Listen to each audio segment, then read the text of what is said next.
Hello everyone, welcome to YouTube channel physics by Chirag sir. आज हम देखने जा रहे हैं तो मैकेनिकल प्रॉपर्टीज़ में जो प्रॉपर्टीज़ मेन बोली जाती है उसको कहते हैं हार्डनेस, टफनेस, स्ट्रेंथ। इसके हिसाब से ही हम कोई भी मटेरियल को क्या करते हैं, डिज़ाइन करते हैं। जैसे कि मुझे कॉपर यूज़ करना है, मुझे माइल्ड स्टील यूज़ करना है, या मुझे कोई अलग डिफरेंट टाइप्स ऑफ मटेरियल जैसे एल्यूमिनियम यूज़ करना है, तो उसके कैपेबिलिटी के हिसाब से हम क्या करते हैं, तो उसको यूज़ करते हैं। ओके, तो आइए देखते हैं ये टर्म्स का एक्चुअल मीनिंग क्या होता है। हम कभी भी बता देते कि ये हार्ड है, ये सॉफ्ट है, या इसमें स्ट्रेंथ है, या फिर इसका टफनेस ज़्यादा है।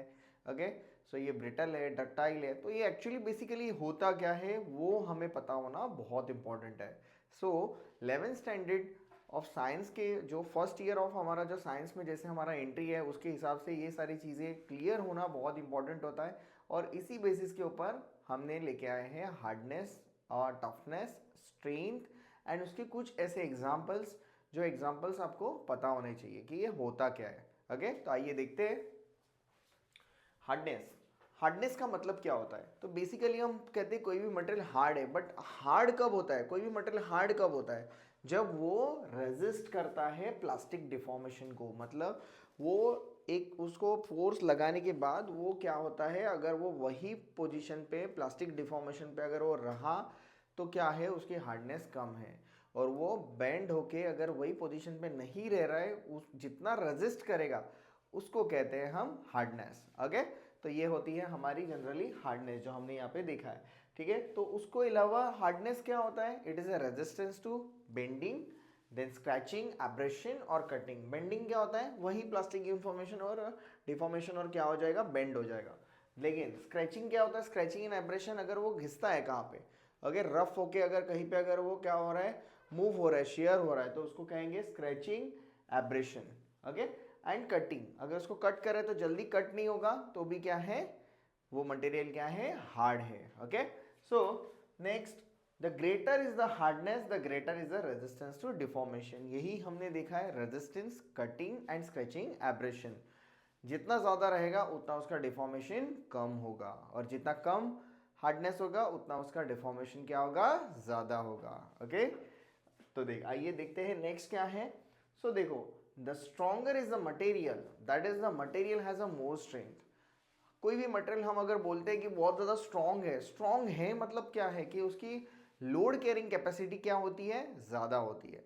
जितना लोड कैरिंग कैपेसिटी अगर उसका ज़्यादा है उतनी वो चीज़ स्ट्रॉन्ग होती है, और उसकी स्ट्रेंथ क्या होती है, ज़्यादा होता है। मतलब वो 2 टन का लोड से ले सकता है, 3 टन का ले सकता है, 4 टन। तो ये जो लोड कैरिंग कैपेसिटी होती है उसको ही हम कहते हैं स्ट्रेंथ। जैसे कि हम खुद कभी कभी क्या करते हैं, 50 kg, 70, 80, 90, 100 kg हम जैसे लिफ्ट करते हैं, जितना ज़्यादा हम लिफ्ट करेंगे उसको ही हम क्या कहते हैं कि हमारे बॉडी के अंदर क्या है, स्ट्रेंथ है, और हम उतने ज़्यादा क्या है, स्ट्रॉन्ग है। Okay, so next one is toughness. Toughness मतलब कोई भी चीज़ टफ कैसे होती है, तो टफ के लिए इंपॉर्टेंट होता है फ्रैक्चरिंग का रेजिस्टेंस। कोई भी चीज़ फ्रैक्चर, फ्रैक्चर मतलब क्रैक आना। ओके, हम कभी देखते हैं ना कि हमारे बोन्स फ्रैक्चर हो जाते हैं, कब होते हैं, जब वो वीक होते हैं। ओके, जब बोन्स हमारे वीक हो जाते हैं तब उसमें आता है फ्रैक्चर। तो वैसे ही सेम मटेरियल में भी फ्रैक्चर्स होते हैं, क्रैक्स आते हैं। तो उसकी लोड कैरिंग कैपेसिटी जब कम हो जाएगी या इम्पैक्ट वो सस्टेन नहीं कर पाएगा तो उसमें क्या हो जाता है, क्रैक आते हैं। तो ये क्रैक जब तक नहीं आता है वो पर्टिकुलर मटेरियल को, तब तक उसकी एबिलिटी को हम कहते हैं टफनेस। ओके, तो उतना वो मटेरियल क्या है, जितना ज़्यादा वो झेल सकता है उतना वो ज़्यादा क्या है, टफ है। हम भी हमारे डेली लाइफ की परेशानियों से जब भी हम जूझते हैं और हम सोचते हैं कि ये मेंटली कितना टफ है। ओके, और ये इंसान मेंटली कितना टफ है, तो ये बेसिकली क्या होता है कि ये जो चीज़ें हैं, ये टफनेस, स्ट्रेंथ, एबिलिटी, ये सारी चीज़ें ये मटेरियल में भी यूज़ होते हैं। तो उसका मीनिंग जो है वो जनरली सेम है, बट जो एप्लीकेशन बेसिस के हिसाब से है वो डिफरेंट है। Okay, so next one is what, कि हमने कुछ यहाँ पे ऐसे एग्जांपल्स लिए जो एग्जाम्पल से आपको समझ में आएगा कि कौन सी चीज़ें कौन से बेसिस पे काम करती है। तो सबसे पहला एग्जाम्पल है जो है बुलेट प्रूफ ग्लास का है। ओके, देखो, bullet proof glass is hard, strong and tough. ये तीनों चीज़ें उसमें होती है कि वो हार्ड भी होता है। हार्ड मतलब क्या बताया मैंने, बेंड नहीं होता है।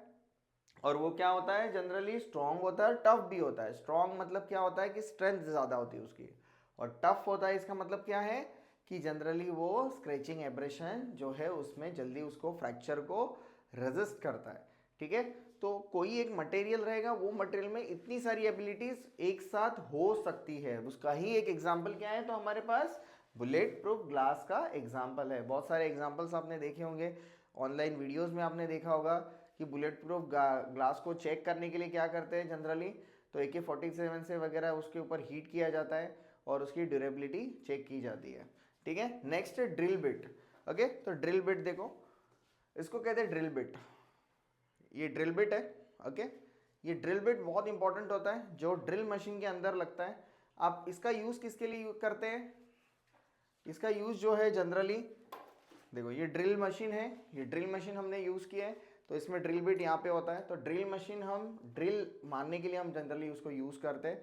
जितना टफ रहेगा, इसकी भी क्वालिटी डिफरेंट डिफरेंट क्वालिटीज़ के ये जनरली आते हैं। इसका मटेरियल जो है वो बेंड नहीं होना चाहिए, आपने देखा होगा बहुत बार ये गर्म हो जाता है या फिर क्या होता है, तो जनरली बेंड हो जाता है या फिर ब्रेक हो जाता है। तो उसकी एबिलिटी जितनी स्ट्रांग रहेगी, टफ रहेगी, उतना ही वो मटेरियल क्या होगा, सस्टेन कर पाएगा। तो उसको कहते हैं, जो एबिलिटी है एग्जाम्पल है, तो देखो drill base must be hard, strong and tough for their work. मतलब अगर इसके ऊपर लोड आया तो लोड को वो क्या करना चाहिए, कैरी करना चाहिए। ड्रिल मशीन्स के अलग अलग टाइप होते हैं, वो हमें देखने नहीं है, सिर्फ हमें क्या देखना है, ड्रिल मटेरियल जो होता है, ये मटेरियल माइल्ड स्टील से अलग होता है, ठीक है। आपने देखा होगा यही ड्रिल बिट से क्या करते हैं, तो दीवार में भी ड्रिल किया जाता है, उसका डिफरेंट आता है। वुडन का डिफरेंट ड्रिल बिट आता है। एंड देन मेटल को अगर आपको अगर होल करना है, तो उसके लिए भी क्या होता है, जनरली इसका ड्रिल बिट डिफरेंट कंपनी का आता है और डिफरेंट स्ट्रेंथ, और इसके ऊपर नंबर्स होते हैं। तो नंबर रहता है, इसका मतलब है इसके ग्रेड्स होते हैं,